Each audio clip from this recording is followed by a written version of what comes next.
Salut les amis, et bienvenue dans cette nouvelle vidéo. Et pour les nouveaux sur cette chaîne, abonnez-vous, si vous adorez les histoires incroyables, touchantes, insolites et magiques du monde.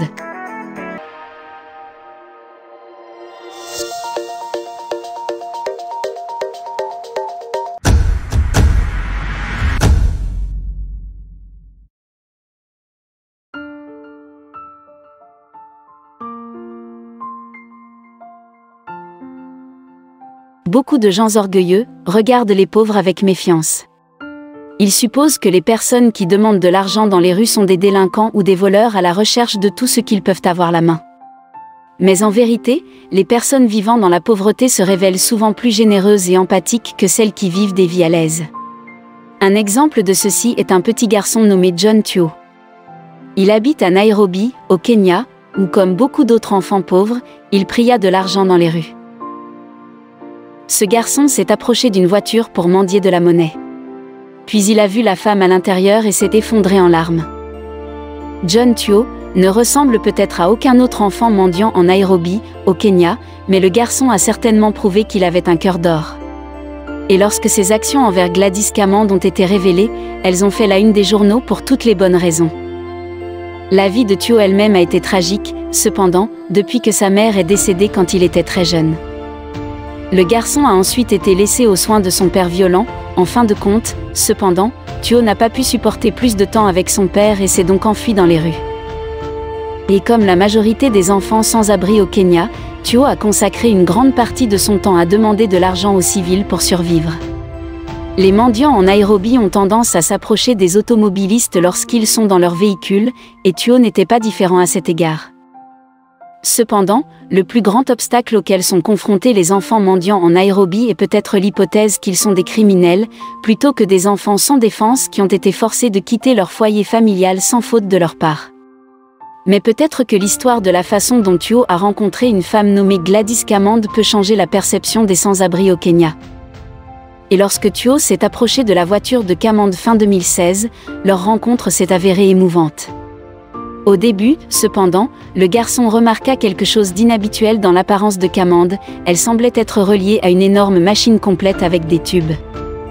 Tuo a ensuite interrogé Cammand sur les tubes, et elle l'a informé qu'il était connecté à un réservoir d'oxygène qui l'aidait à respirer.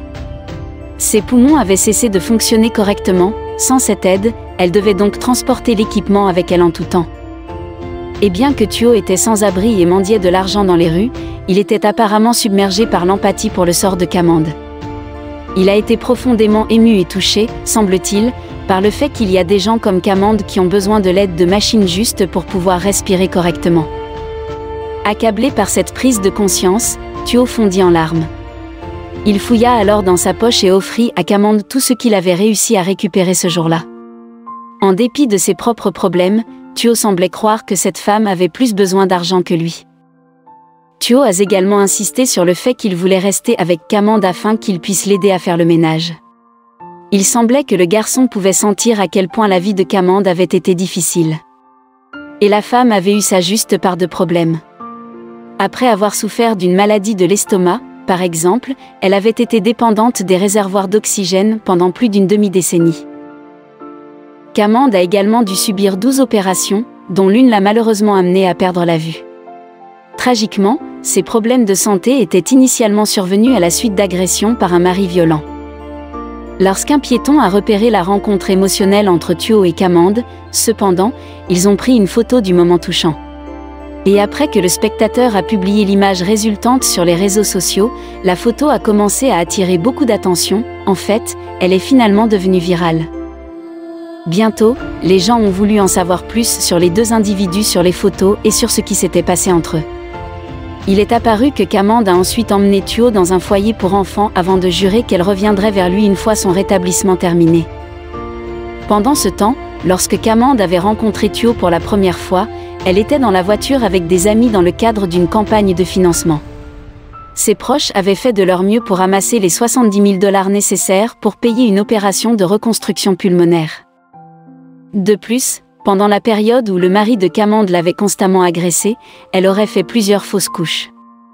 Les émotions manifestées par Tuo après s'être approché de sa voiture avaient cependant incité Cammand à prendre le jeune garçon sous son aile. Et la rencontre finirait par changer leur vie à tous les deux. D'une part, Mike Sonko, le sénateur de Nairobi, a vu l'histoire de Kamande et Tuo et s'est senti obligé d'aider. À cette fin, il a utilisé sa page Facebook officielle pour demander aux citoyens locaux de donner de l'argent à la cause de Kamande. Sonko a même inclus des instructions détaillées expliquant comment les gens pouvaient donner des fonds. Et au fur et à mesure que l'histoire se répandait, suffisamment d'argent a été donné pour que Kamande puisse enfin se permettre de s'envoler pour l'Inde et de subir une intervention chirurgicale au poumon. Au total, les habitants de Nairobi et du monde entier ont donné 80 000 $, ce qui, espérons-le, permettra à Kamande d'avoir une vie plus confortable à l'avenir. Sur les réseaux sociaux, il y avait aussi beaucoup de sympathie et d'inquiétude pour Tuo. Quel grand cœur a ce précieux garçon, a écrit un commentateur sur Twitter en réponse aux nouvelles de sa rencontre avec Kamande. Un autre a qualifié les images accompagnant la publication sur Twitter de magnifiques. Mais ce n'était pas la fin. Nisi Wambugu a également vu l'histoire, après quoi elle a fait l'effort de retrouver le jeune et de l'adopter. Wambugu a depuis fourni un foyer aimant et la possibilité de recevoir une éducation scolaire. En conséquence, le choix de Tuo de donner tout son argent à quelqu'un d'autre dans le besoin a porté ses fruits. Maintenant, il a une mère aimante et un avenir apparemment brillant, et il n'aura probablement plus jamais besoin de mendier de l'argent dans les rues de Nairobi. Un garçon de la rue en mission de mendicité dans la ville de Thika a été réduit aux larmes et aux sanglots après avoir rencontré une femme en phase terminale qui dépend des bouteilles d'oxygène pour sa survie.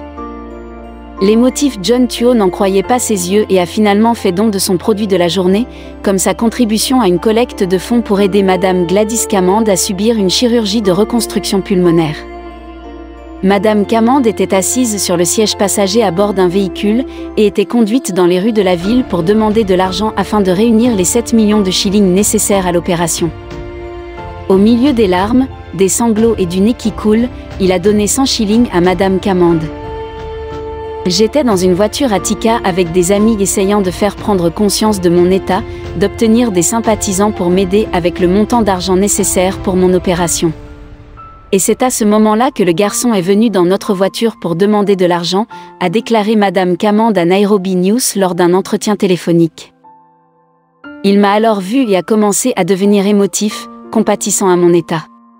Il a beaucoup pleuré et a commencé à me donner l'argent qu'il avait pu récupérer grâce à sa mendicité, soit ces 100 shillings qu'il avait collectés, afin que je puisse aller à l'hôpital et aller mieux.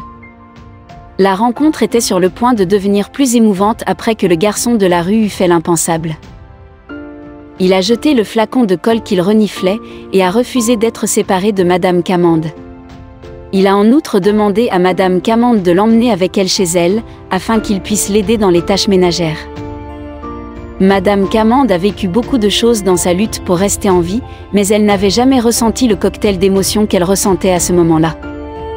Madame Kamande survit grâce aux bouteilles d'oxygène avec lesquelles elle marche depuis 6 ans. Sa vie a changé en 2010, après avoir développé une grosseur à l'estomac et a dû se faire opérer. 12 interventions chirurgicales plus tard, elle a perdu la vue et ses poumons se sont effondrés. En raison de la détérioration de sa santé, son mari l'a abandonnée. Les miracles existent, et Gladys Kamande qui a maintenant une nouvelle chance dans la vie peut en témoigner. Alors qu'elle rit et passe son temps avec sa famille, elle n'oubliera sûrement jamais d'où elle vient car ce fut tout un voyage. Il y a à peine des années, elle a été obligée de se promener avec une bouteille d'oxygène parce que ses poumons s'étaient affaissés et qu'elle ne pouvait plus respirer normalement. Comme Sonko l'a révélé dans un long message Instagram, ce n'était qu'une pointe de l'iceberg pour Gladys Kamande. En seulement 10 ans, elle a dû être admise en tant que patiente 3 fois à l'hôpital PCE à Kikuyu, 3 fois à l'hôpital général de Kiambu, 4 fois à l'hôpital de niveau 5 de Thika et 2 fois au KNH. 12 fois au total. Et ce n'est pas tout, elle a également dû rester en soins intensifs pendant 5 mois, subir 12 interventions chirurgicales et 5 fausses couches. À un moment donné, elle est même devenue aveugle après qu'une des interventions chirurgicales ait interféré avec son nerf optique. Après avoir fait tout cela et en être sorti vainqueur, le monde est maintenant à vous de conquérir. Voici quelques photos de Gladys Kamande après l'amélioration de sa santé, grâce aux collectes de fonds des populations du monde entier.